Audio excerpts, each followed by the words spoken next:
علامہ مدنی صاحب، حضرت سیدہ کا وصال اور آپ کی تدفین، تجہیز، جنازہ، یہ ارشاد فرمائیے، اور ایک ضمنی نکتہ آپ ضرور بتائیے گا کہ عورت کا کفن، وہ شرعی کفن کیا ہے عورت کے لیے؟ رسول اکرم صلی اللہ علیہ وآلہ وسلم نے جہاں بیٹیوں کے فضائل کو اپنی زبان اقدس سے بیان فرمایا، وہاں حضور علیہ السلام نے اس شفقت کا اظہار اپنے عمل سے بھی کیا۔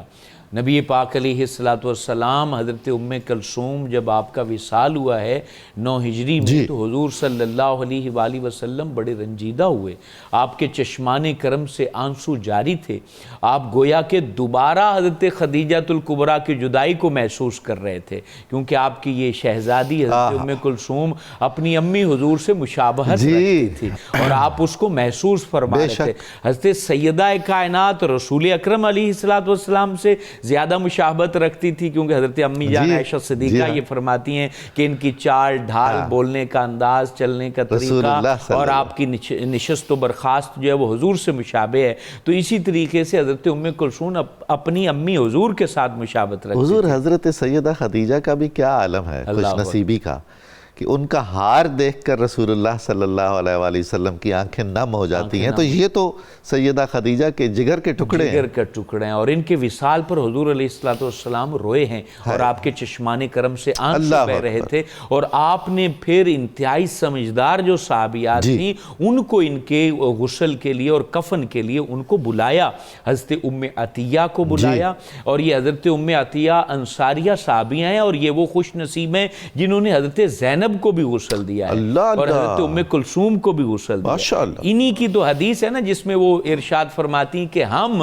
حضور علیہ السلام کی بیٹیوں میں سے ایک بیٹی ام کلثوم کو غسل دے رہے ہیں، بیٹیوں میں سے حضور کی ایک بیٹی، یہ حضرت ام عطیہ اس کو بیان کرتی ہیں، اور وہ کہتی ہیں کہ یہ وہ شہزادی ہیں کہ ان کو جب ہم غسل دے رہے تھے تو دروازے کے قریب حضور علیہ السلام دوسری طرف کھڑے ہو کر خود تربیت ہماری کر رہے تھے، اور یہ فرما رہے تھے کہ پانی میں بیری کے پتے بھی ڈال لینا اور 3 دفعہ غسل دینا، نہیں تو 5 دفعہ غسل دینا، 3 دفعہ سے کم ان کو غسل نہ دینا، اور پھر اس طریقے سے تلقین فرما رہے تھے، یعنی گویا کہ جو غسل کا طریقہ ہے حضور علیہ السلام حضرت ام کلثوم کے ذریعے سے ہم سب تک قیامت تک کے لوگوں تک پہنچا رہے تھے، اور نبی پاک صلی اللہ علیہ وآلہ وسلم نے پھر دوسری صحابیہ جو ان کے غسل میں اور کفن میں شامل تھیں وہ حضرت لیلہ بنت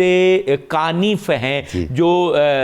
ثقفیہ قبیلے سے جن کا تعلق ہے وہ موجود ہیں۔ وہ کہتی ہیں کہ ہم حضور علیہ السلام کی شہزادی حضرت ام کلثوم کو جب غسل دے رہے تھے تو حضور علیہ السلام خود کفن کے کپڑے ہمیں جو ہے نا وہ پردے میں کھڑے ہو کر پکڑا رہے تھے، خود حضور علیہ السلام اس انداز سے نبی پاک علیہ السلام نے اس محبت کا اظہار کیا۔ تیسری جو خاتون اس غسل میں شامل تھیں وہ حضرت صفیہ بنت عبد المطلب ہیں، حضور علیہ السلام کی پھوپھی حضور ہیں، حضرت زبیر بن عوام کی امی جان ہے، اور پھر چوتھی خاتون جو ان کے غسل میں شامل تھی وہ حضرت اسماء بنت امیس ہیں، جو حضرت اس وقت حضرت ابو بکر صدیق رضی اللہ تعالیٰ عنہ آپ کے عقد میں تھیں، بعد میں جب حضرت ابو بکر کا وصال ہو گیا تو یہ حضرت علی المرتضیٰ شیر خدا کے عقد میں چلی گئیں۔ تو یہ 4 خواتین، یہ حضرت سیدہ فاطمہ الزہرا کے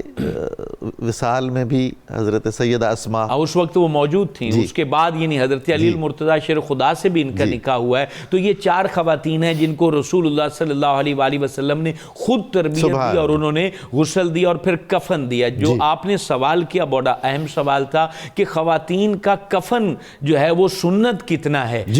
بعض لوگ بڑے پریشان ہوتے ہیں، بالخصوص دیہی علاقوں میں، وہ اس کو قمیض کی طرح سی رہے ہوتے ہیں، اس میں ان کا چاک بنا رہے ہوتے ہیں، بازو تک لگا رہے ہوتے ہیں۔ یاد رکھیں مرد کا کفن ہو یا عورت کا کفن ہو اس کے اندر سلائی نہیں ہے، ان سلا کفن سنت ہے۔ جو عورت کا کفن ہے اس میں سب سے پہلا کپڑا ہے لفافہ، یعنی یہ اتنا بڑی چادر ہوتی ہے جس میں لپیٹ لیں تو مردہ مکمل اس کے اندر جو ہے وہ چھپ جائے، اور اس کو سر اور پاؤں کی جانب سے ایک ایک بالشت بڑا رکھنا ہوتا ہے تاکہ اس پہ ڈوری باندھ سکیں۔ دوسرا اس میں کفن کا حصہ ہوتا ہے ازار، جس کو تہبند بولتے ہیں، وہ سر کی چوٹی سے پاؤں تک جتنا قد ہے اس کے برابر وہ چادر ہونی چاہیے تاکہ اس کی بھی بار اتنا ہو کہ یہ دونوں چادریں اوپر سے لپٹ جائیں۔ تیسرا اس کے اوپر کپڑا آتا ہے جس کو قمیص کہتے ہیں، وہ یعنی کہ نیچے اس کو بچھاتے ہیں، دونوں سائڈیں اس کی برابر ہوتی ہیں کہ اوپر کا کپڑا جب